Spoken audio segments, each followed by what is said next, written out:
What makes us different from everyone else, do you think? Well, obviously everything we've already spoke about how much we care, but also our experience in the industry. That's a big thing, isn't it? Yeah. It is a big It's thing. all about experience. Well, it's a bit like, you know, when you see so many barbers nowadays just jumping into it and saying, yeah, great, I can do it. Like you say, it's a bit of a cash cow to them. They can't. No, it's a very different industry. It's a cash cow as well, so that's a big thing. And, you know, no problem. Some of them are amazing. I've seen some amazing work that they've done.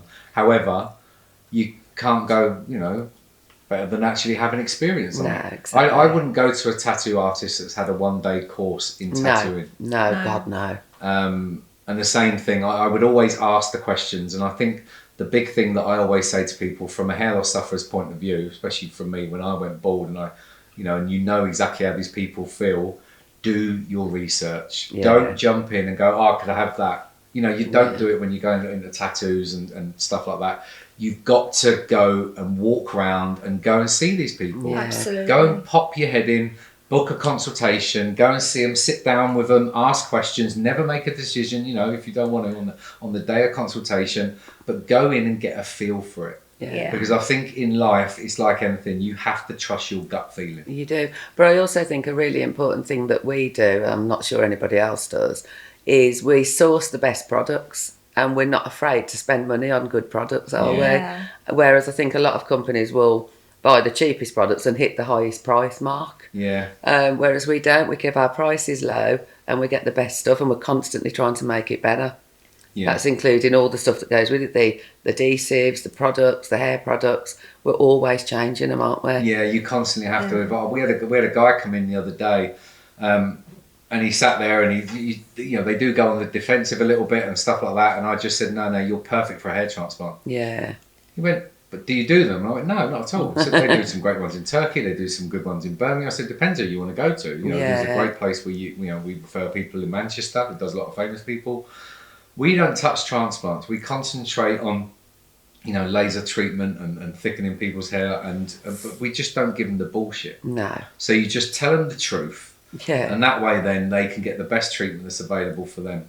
What suits their needs. Yeah, the more informed they are, and like you're right, we always encourage them when they come into consultations to go and look around before they even make a decision, because the more informed they are, they've got to realise when they're signing up to come and see us, they're going to see us for a long time. Yeah, exactly. So they've got to feel comfortable, you know, and the more they look around, then they'll know where they should be, where their place should be. But then obviously if they come to us, they've got a team that have been trained by Kaz, and then they're happy then. So well, we have all the best cutting techniques as well, don't we?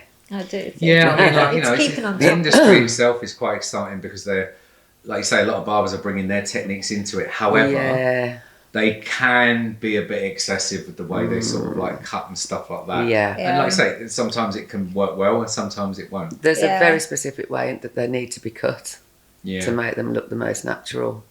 And also to be able to be livable. Yes. With, for longevity. Yeah, exactly. That's it. A 4 or 5 So many things need to go into it. It's not just a case of just doing it, cutting it, goodbye.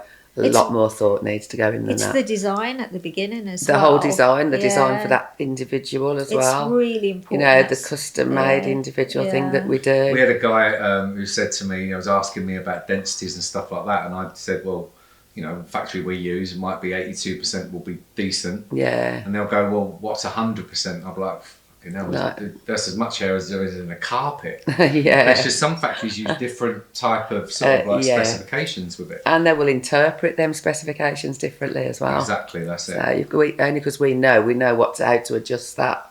Oh, I remember years ago that I've probably wasted at least 100 grand on mistakes. Yeah. And I've learned in the first 10 years of us doing Optima that these mistakes now make me know whereabouts, which factory, which type hair, everything's known from where we're doing it now. Yeah, and you can like alter it accordingly, can't you? Yeah. Which is brilliant. Yeah. Well, and that only comes down to experience. Exactly. It does. And the trouble is nowadays, there's too many people, like you say, there's a lot of people jumping on the bandwagon.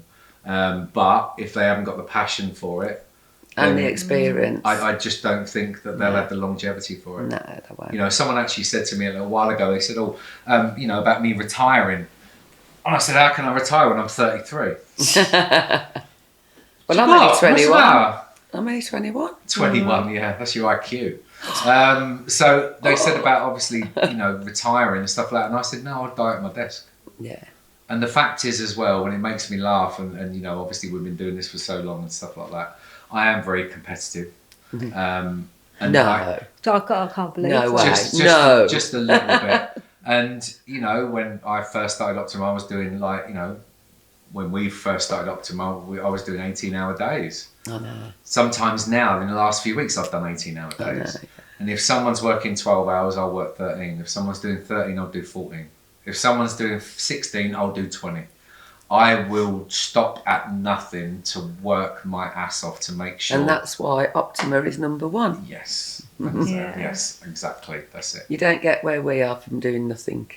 No, definitely not. And the fact is as well, we've had so many people over the years that are trying to invest in us. Yes, I know. And people always ask the question about why haven't we franchised and stuff like that. Oh, We came very close to opening Miami. Yeah. We came very close to opening London. We came very close to opening these other places. And the fact is, that's when you're money motivated. Yeah. That you want to open these locations to make money, and it's also to build your ego. But also, we don't trust people enough to do that in our name. No, 100%. We've worked too That's hard, haven't we, for our reputation? We're not going to let somebody come along and ruin that, No. ever. And the fact, and I remember there was a guy actually who was going to start a franchise. I think it was up north somewhere, Leeds or something like that.